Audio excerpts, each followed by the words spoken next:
Bonjour et bienvenue dans cette nouvelle présentation. Je suis heureuse de vous retrouver. Alors, nous avons vu lors des dernières présentations ce qu'est l'énergie vitale, ce que sont les structures subtiles, comment en prendre soin, ainsi que quelques ressources qui pourraient être intéressantes. Nous allons maintenant entrer un peu plus dans les détails du sujet principal de cette série de vidéos, c'est-à-dire les chakras.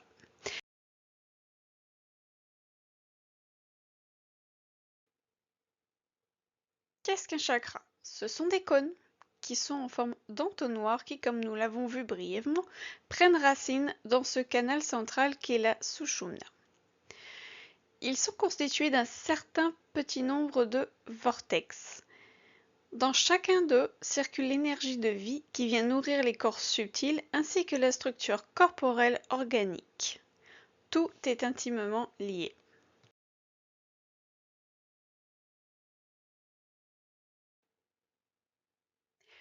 Les estimations varient, mais nous en avons à peu près 78 000. La grosse majorité étant secondaire. Il y en a 7 principaux et ce sont ceux-ci que nous verrons ensemble.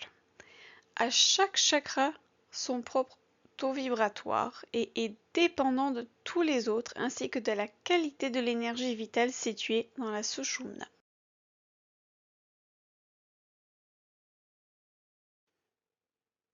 Sur un niveau plus spirituel, chaque chakra contient l'information indispensable pour interpréter la symbolique de nos expériences de vie. C'est également une source de pouvoir que nous sommes destinés à développer. Ces sources de pouvoir se reflètent dans les forces. Les déficits énergétiques de nos chakras, causés par un traumatisme, apparaissent sous forme de faiblesse et de difficultés qui nous incitent à guérir nos blessures.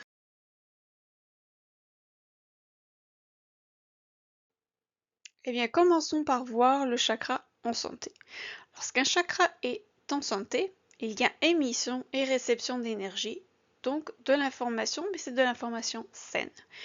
L'énergie circule donc de façon fluide et naturelle entre les corps subtils et physiques. Concrètement, vous avez une certaine force, une certaine solidité, mais qui sont exprimées avec souplesse, sans distorsion, sans.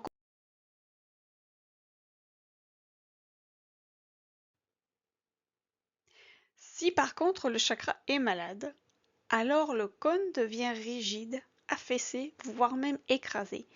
Il est déstructuré lorsque toute forme de non-amour cristallise l'énergie de vie. Si le mouvement de l'énergie est cristallisé, c'est-à-dire qu'il ne circule pas librement, alors c'est un mouvement de destruction vers soi ou les autres. C'est souvent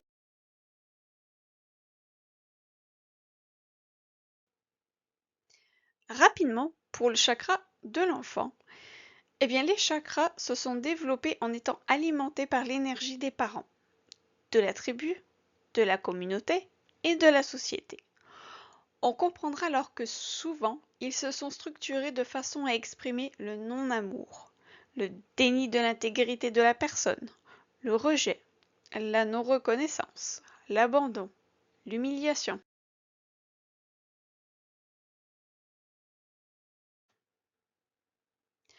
Ils ont des fonctions à la fois d'expression et de réceptivité, comme nous l'avons vu. Donc, d'une part, ils expriment les schémas mentaux, les modes de fonctionnement et les émotions.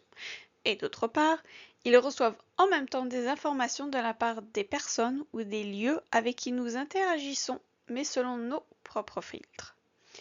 Chaque chakra participe à créer notre réalité au quotidien.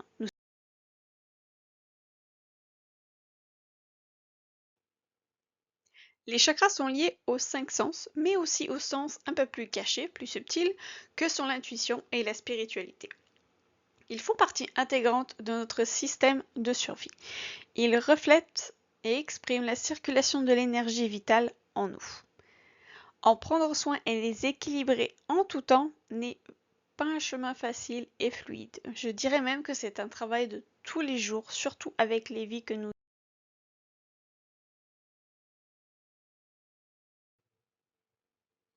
Il existe différents moyens de rééquilibrer nos chakras et nous en verrons quelques-uns spécifiquement pour chaque chakra. Donc parmi ces moyens qu'il existe, vous avez les cristaux. Nous en avons déjà vu 4 et nous en verrons d'autres à chaque chakra. Le pendule également peut être intéressant pour équilibrer nos chakras. Et si ça vous intéresse, je peux faire un live dans les prochaines semaines pour vous montrer comment ça marche. Dites-moi en commentaire.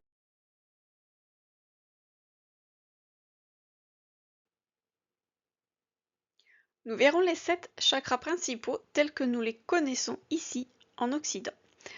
Donc nous irons de bas en haut et nous allons trouver le chakra racine en rouge, vous pouvez le voir sur la figure, le chakra sacré ensuite en orange, le chakra du plexus solaire en jaune, le chakra du cœur en vert.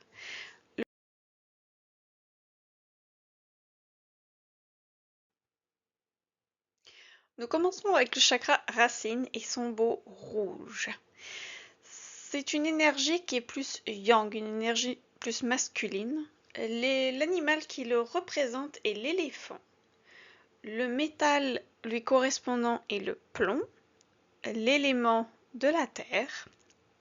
La planète est plus Saturne. Son péché est l'avarice.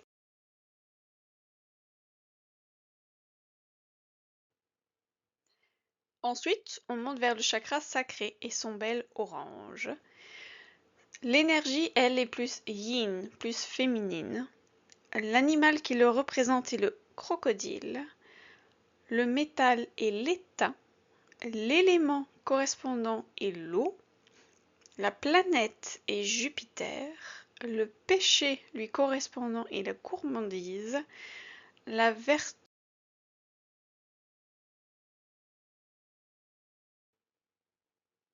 On poursuit notre ascension avec le chakra du plexus solaire et son jaune plutôt lumineux. L'énergie, elle, est yang, masculine. L'animal qui lui correspond est le bélier. Le métal est le fer. L'élément lui correspondant est celui du feu. La planète qui lui est reliée est Mars. Le péché lui correspondant est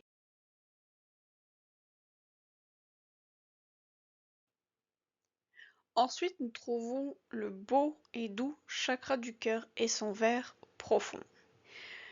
Une énergie plutôt féminine, énergie yin. L'animal est le loup.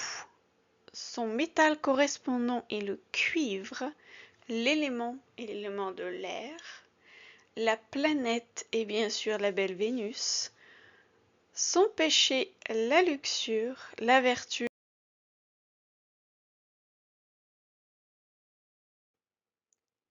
Puis le bleu du chakra de la gorge viendra nous rafraîchir après toutes ces émotions. La couleur, donc le bleu, son énergie est plutôt yang masculine. L'animal lui correspondant est l'aigle, le métal, le mercure, l'élément de l'éther, la planète Mercure, le péché et l'envie.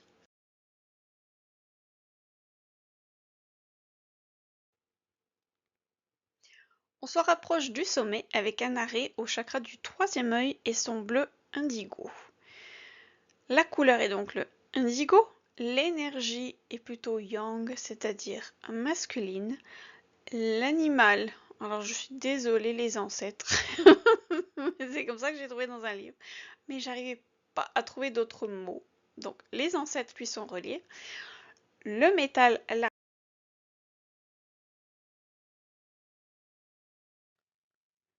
Et enfin, nous atteindrons le chakra couronne en violet pour terminer en beauté et en légèreté. Donc sa couleur, le violet, l'énergie et le yin et le yang. Sont donc les énergies bien équilibrées. J'ai décidé au lieu de l'animal de nommer ça totem. Donc représenté par nos anges, le métal et l'or bien évidemment.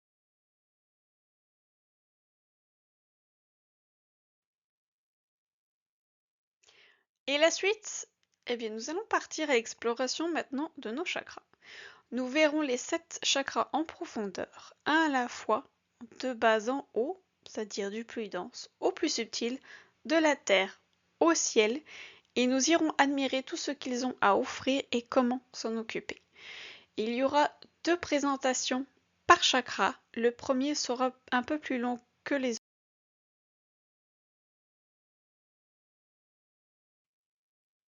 Merci beaucoup d'être là. La prochaine présentation, on aborde le chakra racine. C'était votre petit Bouddha vert. À bientôt. Ciao!